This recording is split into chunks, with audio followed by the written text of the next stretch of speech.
Monday morning, the Maine Supreme Judicial Court justices heard arguments for the case of Thomas Bonfanti. Last year, Bonfanti was found guilty of murder, aggravated murder, and elevated aggravated assault and sentenced to 4 consecutive life sentences. Recently, Bonfanti's case was granted an appeal. He is now being represented by attorney David Paris. We had limited questions on appeal. I think we dealt with them pretty well. I think the state has its own good argument.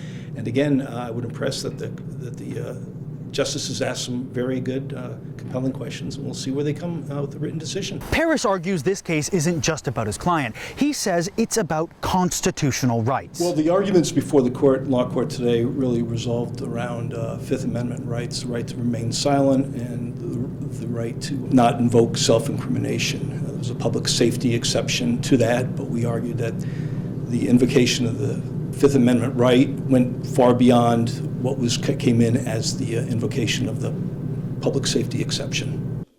Paris states that Bonfanti should be retried because when he was arrested, he invoked the Fifth Amendment, but officers continued to question him and information from that questioning was used in court. The Attorney General's office argues there is no reason for a retrial due to the fact that the information was gathered from a line of questioning intended to locate and help Bonfanti's victims.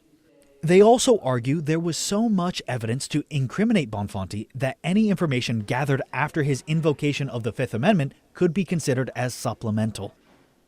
The Maine Supreme Court should have a written decision within the next 90 days. In Augusta, Devin Dagnall, ABC 7 and Fox 22 News.